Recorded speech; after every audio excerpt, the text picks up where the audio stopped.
आज आप मेरे पीछे देख सकते हैं कई डॉक्टर्स बैठे हैं और डॉक्टर एक ऐसा वर्ड है जो आजकल न्यूज में बहुत ज्यादा चल रहा है और अनफॉर्चुनेटली काफी अनफॉर्चुनेट है ये कि किस कॉन्टेक्स्ट में चल रहा है।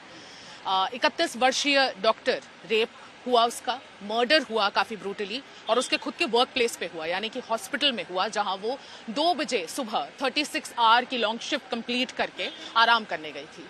36 आवर की लॉन्ग शिफ्ट, आप इस वर्ड पे जरा स्ट्रेस जरूर मैं कर रही हूं ताकि मैं चाहती हूं ये आप सभी के दिमाग में जाए कि 24 घंटे का दिन होता है, 36 आवर की शिफ्ट थी। उसके बाद जब फाइनली थोड़ी सी बॉडी गिव अप करने लग गया तो थोड़ा सा नींद लेने वो गए तो ऑन कॉल रूम नहीं था। हर एक हॉस्पिटल में ऑन कॉल रूम होना चाहिए डॉक्टर्स के आराम करने के लिए, लेकिन उस कोलकाता हॉस्पिटल में ऑन कॉल रूम नहीं था, जिसकी वजह से सेमिनार हॉल में उस विक्टिम को जाना पड़ा। जब वो विक्टिम सेमिनार हॉल में गई आराम करने, तब वहां एक ऐसा व्यक्ति जिसका क्रिमिनल बैकग्राउंड था, वो खुलेआम घूम रहा था उस अस्पताल में, वो उस सेमिनार हॉल में आता है, ब्रूटली रेप करता है और मर्डर करता है। इतना ब्रूटल ये रेप था कि विक्टिम के आंख, मुंह, इन सभी से खून आ रहा था, रिब केज पे फ्रैक्चर था और भी ऐसी कई सारी गौरी डिटेल्स हैं जो यहाँ पर नहीं दी जा सकती। नमस्कार, जय जौहार, मेरा नाम सुमी केवल पटेल है और आज हम पूरे एडमिनिस्ट्रेशन पर सवाल उठाएंगे और काफी बड़े सवाल उठाएंगे। ये दुख भी सकता है एडमिनिस्ट्रेशन को कि किस तरह से एक डॉक्टर को रेप होना पड़ता है। निर्भया को एक चलती बस में रेप होना पड़ा था एक कानून लाने के लिए, और उस तरह से ऐसे पता नहीं कितनी औरतों को कुर्बानी देनी पड़ेगी फैसिलिटी सिस्टम ठीक कराने के लिए। और आज का राउंड अप काफी अनफॉर्चुनेट है, काफी भारी मन के साथ ये करना पड़ रहा है, लेकिन कोलकाता के इस इंसिडेंट ने पूरे लोगों को उनकी नींद से जगा दिया है और अब कोशिश यही है कि गवर्नमेंट को उनकी नींद से जगाया जाए। और इसलिए छत्तीसगढ़ में भी जो रेसिडेंट डॉक्टर एसोसिएशन है वो कोलकाता के रेसिडेंट डॉक्टर एसोसिएशन के साथ सॉलिडारिटी दिखाते हुए यहाँ पर एक दिन के प्रोटेस्ट पर बैठे हैं। कल एक सिंबॉलिक प्रोटेस्ट था, सिंबॉलिक प्रोटेस्ट यानी कि बिल्कुल उनके हाथ में, वो सर्व जरूर कर रहे थे पेशेंट्स को, लेकिन उनके हाथ में एक ब्लैक कलर का रिबन था, यानी वो बता रहे थे कि हम विरोध कर रहे हैं और हम अपनी आवाज उठा रहे हैं कि विमेन सेफ क्यों नहीं है, डॉक्टर सेफ क्यों नहीं है। लेकिन यहाँ पर मैं कोशिश करूंगी कि मैं सिर्फ इस इंसिडेंट पर फोकस ना करूं, मैं नॉर्मली फैसिलिटीज में, जो भारी फैसिलिटीज में जो कमी आती है डॉक्टर्स के लिए, उस पर फोकस करूं। और ये इसलिए भी जरूरी हो जाता है क्योंकि रेसिडेंट डॉक्टर्स आए दिन प्रोटेस्ट पर रहते हैं क्योंकि उनकी बेसिक फैसिलिटीज मीट नहीं हो रही होती। और ये मैं आपको कुछ नंबर से भी दर्शाऊंगी। इंडिया में सिर्फ 1.5% जीडीपी का हेल्थ केयर में दिया जाता है। एक ऐसा 1.5% जिस कंट्री की आबादी 1.4 बिलियन है, 1000 पेशेंट्स पे सिर्फ 7.5 डॉक्टर्स हैं, जबकि पाकिस्तान भी इस रेस में हमसे आगे है और 10 डॉक्टर है वहां पर 1000 पेशेंट्स। और 80 according to a Lancet study, 80% medical colleges में बेसिक रेगुलेटरी फैसिलिटीज ही नहीं होती है और इनफैक्ट सीसीटीवी कैमराज नहीं होते हैं, गार्ड्स नहीं होते, ऑन कॉल रूम नहीं होता। अगर ऑन कॉल रूम होता है तो वो भी वुमेन और मेन का साथ में होता है। और इनफैक्ट सीसीटीवी कैमराज नहीं होते हैं तो मॉनिटर नहीं हो रहे होते। तो कहाँ सवाल खड़े करने चाहिए ये तो ये डॉक्टर्स ही बताएंगे, लेकिन ये एक बहुत बड़ा इंसिडेंट है जो हेल्थ केयर पर कम खर्चा होता है। हेल्थ केयर और एजुकेशन किसी भी बढ़ते डेवलपिंग कंट्री के लिए 2 सबसे प्रमुख सेक्टर होते हैं और उसी प्रमुख सेक्टर में हमारे देश का इतना दुर्भाग्यपूर्ण हाल है। मैं आपको बता दूं, चाइना 7% देता है अपनी जीडीपी का हेल्थ केयर को। और इसीलिए आज हम ये बड़े बड़े सवाल उठा रहे हैं कि अगर फैसिलिटी दी जाती डॉक्टर्स को तो ये नहीं होता। इसलिए आज यहाँ पर आप देख सकते हैं इनके हाथ में कुछ प्लेकार्ड्स हैं, प्लेकार्ड्स यानी कि पोस्टर्स हैं जिसमें पूछ रहे हैं कि हम हॉस्पिटल नहीं आते हैं रेप होने के लिए, हमारा वर्क प्लेस है, वर्क प्लेस हम रेप होने नहीं आते बट हम अपना काम करने आते हैं। ये एक प्लेकार्ड है जिसमें दिखाया गया है, बताया गया है कि ना जाने हमें किसने मोमबत्ती पकड़ना सिखाया, वरना नारी के सम्मान में तो महाभारत और लंका जैसे बड़े बड़े युद्ध हुए हैं और ऐसी संस्कृति का हिस्सा है। मैं बता दूं, संस्कृति की बात हो ही रही है तो ये ऐसी संस्कृति है जिसमें दुर्गा पूजा अभी कुछ ही दिनों में शुरू होने वाली है। 9 दिन की ये दुर्गा पूजा चलती है और हम दुर्गा, लक्ष्मी, सरस्वती इन सभी की पूजा करते हैं रोज, फिर भी पता नहीं क्यों इन्हीं का ही जाकर रेप भी कर देते हैं। तो ये एक बहुत दुर्भाग्यपूर्ण स्थिति है और इसी दुर्भाग्यपूर्ण स्थिति में ये डॉक्टर्स यहाँ पर बैठे हैं जो सवाल उठा रहे हैं और इनकी कुछ डिमांड्स हैं, उन्हीं डिमांड्स को आज हम सुनेंगे। तो आज का हमारा राउंड अप इसी पर बेस्ड होगा, आगे हमारे साथ बने रहिए। आपसे मैं बात करूंगी, आपके पास आना चाहूंगी, आपसे मेरी बात हुई थी हमारे 2 दूसरे प्लेटफॉर्म्स के लिए। आप मुझे बताएं, यहाँ पर बेसिक सवाल ऑन कॉल रूम नहीं होने की वजह से इंसिडेंट हुआ। आप जिस हॉस्पिटल में काम कर रही हैं उसका नाम हम नहीं लेंगे, यहाँ पर बेसिक ऑन कॉल रूम है, यहाँ पर कॉरिडोर्स, हर एक हॉस्पिटल के कॉरिडोर काफी सुनसान रहते हैं, यहाँ पर कॉरिडोर्स में सीसीटीवी कैमरा है, और अगर है तो चलने की कंडीशन में है, मॉनिटर होते रहते हैं, क्या है उनका कंडीशन? देखिए, ऑन कॉल रूम्स ऐसा तो नहीं कहूँगी कि नहीं है हमारे लिए, लेकिन उन रूम्स में जो फैसिलिटीज़ है, जैसे कि वॉशरूम्स हो गए, जैसे कि अगर हम रेस्ट करने जा रहे हैं तो हम चाहेंगे कि प्रॉपर वेंटिलेशन हो, ऐसी बेसिक रिक्वायरमेंट्स शायद लैकिंग है। और रही बात सीसीटीवी कैमरास की, तो सीसीटीवी कैमरास है लगे हुए हैं, पर कितने फंक्शनल है, उनको कौन मॉनिटर कर रहा है, इसका हमें भी कोई हमारे पास कोई वो नहीं है कि कौन उन्हें देख रहा है लगातार, कौन इस चीज़ को कौन मॉनिटर कर रहा है, इसका हमारे पास कुछ प्रूफ नहीं है। ये इंसिडेंट होने के बाद क्या आप लोग अपने एडमिनिस्ट्रेशन पर अब सवाल उठाएंगे और कहेंगे कि ये बेसिक चीजें तो मुहैया कराइए?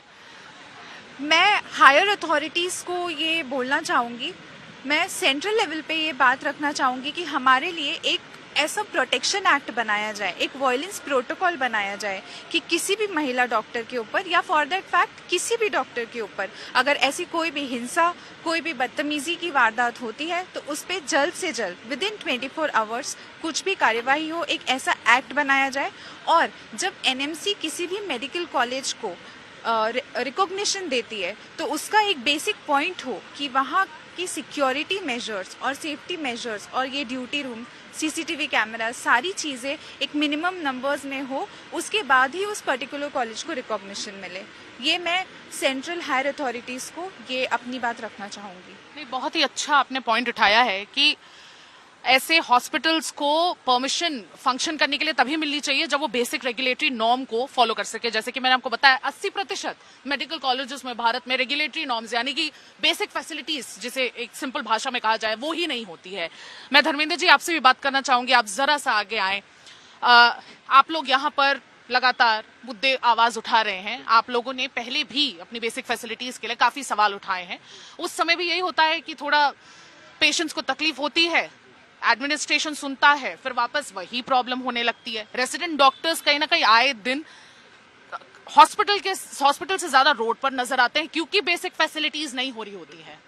तो क्या कहना चाहेंगे सेंट्रल गवर्नमेंट को? इस इंसिडेंट के जरिए उन सारी चीजों पर नजर जाती है। सेंट्रल गवर्नमेंट को और सारे राज्य के सरकारों को हम एक ही संदेश देना चाहेंगे कि वी एज अ डॉक्टर, हम अगर हमारे किसी भी फेलो कलीग के साथ ऐसे कुछ दुर्घटना होती है तो हम सब एक साथ हैं। हाँ।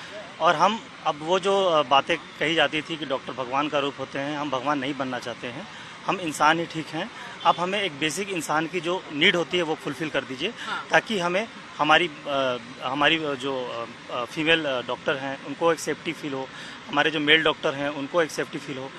यहाँ पे एक कॉमन, ये नहीं कि मेल फीमेल सबको कॉमन सिक्योरिटी फील होनी चाहिए और सबके साथ एक सरकार का स्टैंड होना चाहिए कि हम आपको ऐसी जगह प्रोवाइड कर रहे हैं, ऐसी सेफ्टी प्रोवाइड कर रहे हैं कि आप बेधड़ल्ले से अपने प्रैक्टिस कर सकते हैं, अपने पेशेंट को अच्छी इलाज दे सकते हैं। जी बिल्कुल, कोरोना के टाइम पे इन्हीं डॉक्टर्स ने, आप जब वर्क फ्रॉम होम कर रहे थे बाय द वे, तब ये डॉक्टर्स हॉस्पिटल में थे, कोरोना पेशेंट्स हम सबको ट्रीट कर रहे थे और उसके बाद इनके लिए काफी सारी थाली बजवाई गई थी। लेकिन क्या उस थाली बजवाने से ये नंबर्स में फेरबदल हो जाएगा? ये जो बहुत ही बेसिक नंबर्स है, बहुत क्रूशियल सिग्निफिकेंट नंबर्स हैं, इनमें फेरबदल हो जाएगा? क्या थाली बजाना काफी होता है? ये मेरा एक सवाल है। लेकिन आप मुझे जरा ये बता रही थी कि आपकी मदर का रोज फोन आता है, वो इंश्योर करती हैं, पूछ रही होती हैं कि आप पहुंचे नहीं हॉस्पिटल, वापस घर जाते तक भी एक धुकधुकी मची रहती है। इनफैक्ट मैं क्या, आप क्या, हम सभी रोज हमें माँ बाप के अलग अलग कॉल्स आते हैं इंश्योर करने के लिए पॉइंट ए से पॉइंट बी पहुंचे कि नहीं। ये क्यों आता है, आपको क्या लगता है? और इस इंसिडेंट के बाद आपके पेरेंट्स की मनोस्थिति क्या है अभी? ये इंसिडेंट जो है ये एक कोर शैटरिंग इंसिडेंट है और ये एक वेकअप कॉल है to the authorities and the government of India to take better measures to provide a basic infrastructure so that we are safe। हाँ, मेरी मम्मी की कॉल आती है कि तुम पहुंच गए हो क्या, लेकिन अब पहुंच के भी अगर यहाँ पे भी सिक्योरिटी नहीं है तो मैं तो कहीं पे भी सेफ नहीं हूँ। और ये सेफ्टी कौन इंश्योर करेगा? वी आर लुकिंग, हम तो रेजिडेंट्स हैं, हम पेशेंट का देखभाल करेंगे, लेकिन हमारा देखभाल कौन कर रहा है? तो यही बेसिक सवाल है जो हम लोग गवर्नमेंट को बोल रहे हैं कि please come forward, don't try to suppress information जो कि इसमें हो रहा है। This is an innocent resident जो काम कर रहा था, जिसके साथ इतना बुरा इंसिडेंट हुआ है, और उसके बाद लोकल अथॉरिटीज जो है वही इस इंसिडेंट को दबाने की कोशिश की, फॉल्स इन्फॉर्मेशन दिया, जिसके वजह से आज इतने सारे रेसिडेंट सड़कों पे पहुंच गए हैं। क्योंकि again I would like to reinforce the fact कि हम पेशेंट का देखभाल कर रहे हैं, लेकिन हमारा देखभाल कौन कर रहा है? बिल्कुल, इनका देखभाल कौन कर रहा है? इनका वर्क प्लेस है हॉस्पिटल, ये अपने वर्क प्लेस में भी सेफ नहीं है। लड़कियां कहाँ सेफ है? क्या कोई कंट्री लड़कियों के लिए बनी है? नहीं बनी है। आप लोगों ने अभी एक फ्लैश मॉब किया जिसमें आपकी एक बहुत अहम लाइन थी, आप यही सवाल पूछ रहे थे कि कहाँ सेफ है और हम सबको जग जाना चाहिए। तो प्लीज आप उसी पे जरा मुझे बताएं कि किस तरह से आप लोग ये कहना चाह रहे हैं। पहले तो इन्होंने बताया मुझे कि कैरेक्टर असैसिनेशन होता है। अथॉरिटी कहती है कि भाई रात को वो क्यों गई, सेमिनार हॉल में अंदर क्या हो रहा था ऐसा? तो एक लड़की के साथ रेप हो, फिर वो कैरेक्टर असैसिनेशन हो, उसके परिवार को और ज्यादा आघात पहुंचे। मैं आपके पास आने से पहले एक बहुत ही बेसिक फैक्ट बताऊंगी। मैं दिल्ली में थी, निर्भया के घर भी गई थी, और जब 7 साल लग गए थे निर्भया के पूरे केस को सॉल्व होने में, मैं उन सारे परपिट्रेटर्स के परिवार वालों से भी मिली जो अपने ही कल्प्रिट्स को, रेपिस्ट को, अपने ही परिवार के रेपिस्ट को बचाने की कोशिश कर रहे थे।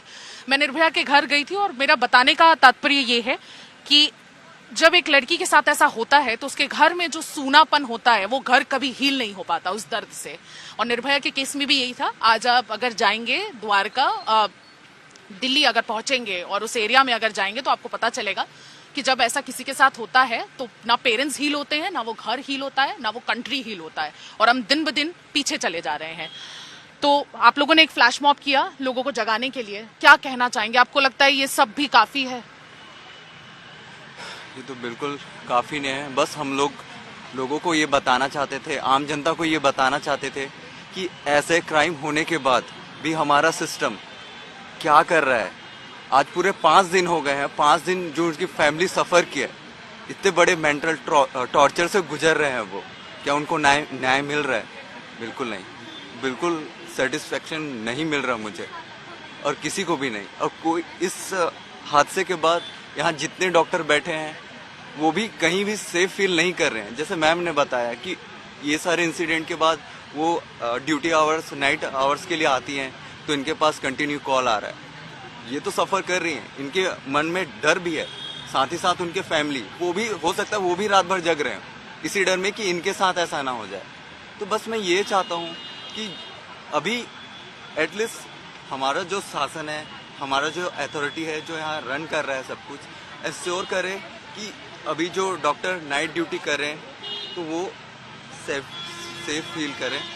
जितने भी सीसीटीवी, मॉनिटरिंग, गार्ड, ये सबको इंश्योर करें कि उन प्रॉपर देखभाल करें, जगें और अपना काम करें और मॉनिटरिंग हो। जितनी सीसीटीवी कैमरास लगी हुई हैं उनका, हम वेट ना करें कि वो कुछ बोले तब आके हम करें। अगर आप मॉनिटर कर रहे हो, आपको लग रहा है कि वो कुछ सही नहीं है, तो एट द प्लेस वो जाके उस चीज़ को एश्योर करें कि वहाँ सब कुछ ठीक है कि नहीं है।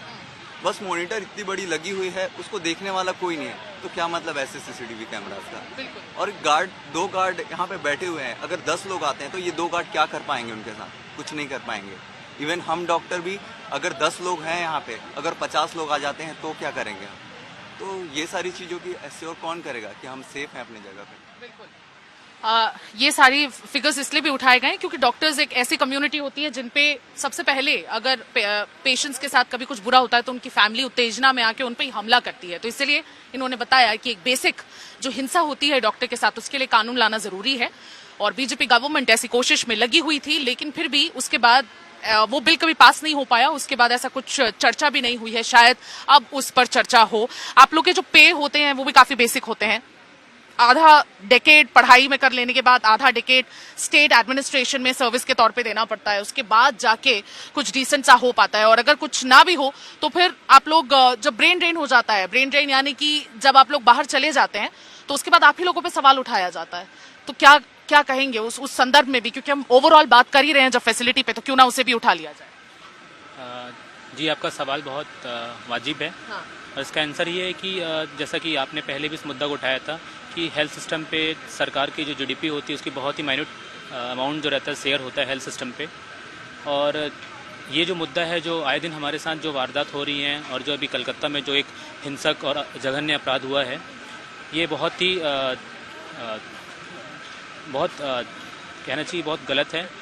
तो मैं आपके माध्यम से ये बोलना चाहूँगा कि जैसे कि जो भी कोई ऐसा कोई भी इंस्टीट्यूट जहाँ पे पब्लिक अलाउड होते हैं, जहाँ पब्लिक एक्सेस होते हैं, हर जगह आप देख लो उठा के, हर जगह सिक्योरिटी की टाइट व्यवस्था होती है। चाहे आप एयरपोर्ट जाएंगे, चाहे आप बैंक जाएंगे, या कोई भी ऐसा जगह जाएंगे जहाँ पे पब्लिक एक्सेस होता है, वहाँ पे सिक्योरिटी की अच्छी व्यवस्था होती है। तो फिर हॉस्पिटल में ऐसी व्यवस्था क्यों नहीं है? ये एक बहुत बड़ा स्टेट का फेलियर है, इसको स्टेट को रिस्पॉन्सिबिलिटी लेना पड़ेगा। और जैसा कि आपने कहा ब्रेन ड्रेन, वो बात तो बहुत सही है। जब हमें हमारे मेहनत के हिसाब से जब हमें पे नहीं मिलेगा, जितना हम मेहनत करें उसके हिसाब से हमें पेमेंट नहीं मिलेगा, तो कहीं ना कहीं हम मजबूर हो जाते हैं ऐसे जगह जाने को जहाँ पे हमें अच्छे फैसिलिटीज़ और अच्छे पैकेज मिल पाए। बिल्कुल, डॉक्टर्स के साथ बहुत सारे मल्टीपल एंगल्स है, मल्टी डायमेंशनल प्रॉब्लम्स चल रहे हैं। सेफ्टी उसमें से एक बहुत मेजर हिस्सा है। और इनफैक्ट इसीलिए सारे डॉक्टर्स छत्तीसगढ़ के भी उस लिस्ट ऑफ सिटीज, उस लिस्ट ऑफ स्टेट्स में आज जुड़ गए हैं जो रेसिडेंट डॉक्टर्स एसोसिएशन के स्ट्राइक को लीड कर रहे हैं। कोलकाता के साथ अपनी सॉलिडारिटी आज छत्तीसगढ़ भी दिखा रहा है और इसीलिए सेंट्रल गवर्नमेंट को अब अपनी नींद से जाग जाना चाहिए, स्टेट गवर्नमेंट को अपनी नींद से जाग जाना चाहिए। पॉलिटिक्स बाद में करना चाहिए, जरूरत की चीजों को पहले करना चाहिए। आज के लिए बस इतना ही। मैं सुमी केवल पटेल, वीडियो जर्नलिस्ट राघवेंद्र पांडे के साथ विदा लेती हूँ। छत्तीसगढ़ राउंड अप देखते रहिए और इससे जुड़े हुए जितने भी फैक्ट्स मैं चाहती हूँ आज बहुत सारी लड़कियां हमें कमेंट करें फीडबैक सेक्शन में और बताएं कि उन्हें कैसा लगा। थैंक यू, नमस्कार, जय जौहर।